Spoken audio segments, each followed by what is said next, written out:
your eyes. Did your ears pop? Mine did. At least mine did when my airbag went off on my first car ride. I was 17 years old, and this was the day that I decided to join the medical field.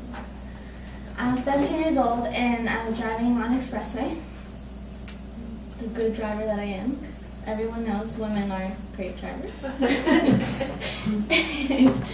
And I saw this car, and he was about 10 feet away from me, and I thought, I'm going to hit him, because he was going to do a U-turn on a one-way street.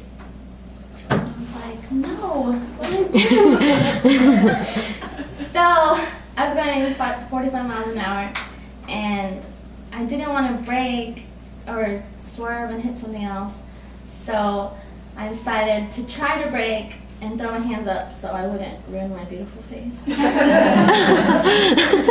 And sure enough, I braked, but I had already hit him.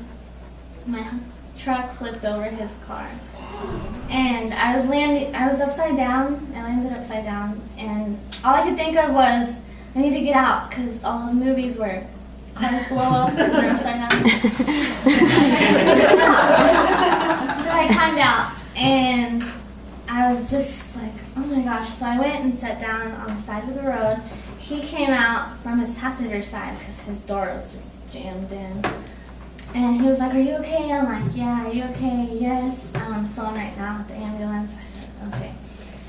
And he had a cut, and I was like, oh my gosh, are you okay?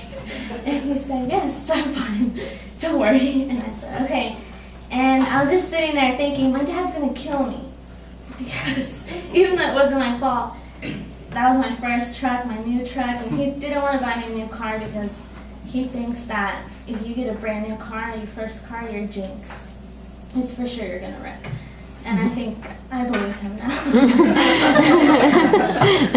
So the first people to arrive were the firemen. And I know it's like stereotyped that they're really good looking, but these guys were.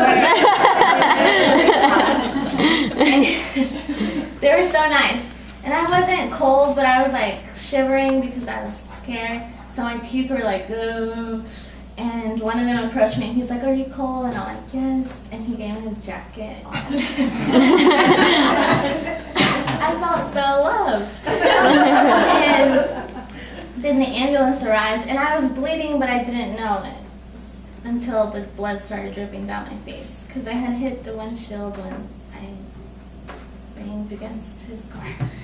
And so they laid me down on the stretch bed, and they put a neck brace on me, and they tried to keep me calm because I was freaking out, like, am I not going to be able to walk, or what? And so they tried to keep me calm, and they got my information, and they tried calling my parents, and they were so nice to me. And then I got to the hospital, and they were even more nice. I mean, no one could get a hold of my parents. So I was 17 years old, and I was so scared. My parents took 2 hours to get there. A nurse stayed with me the whole time that I was there.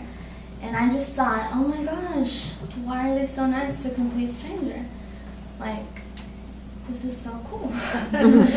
And I felt like I want to do this. I want to be able to portray this kind of kindness to someone, or make someone feel like, don't be afraid, we're here to take care of you.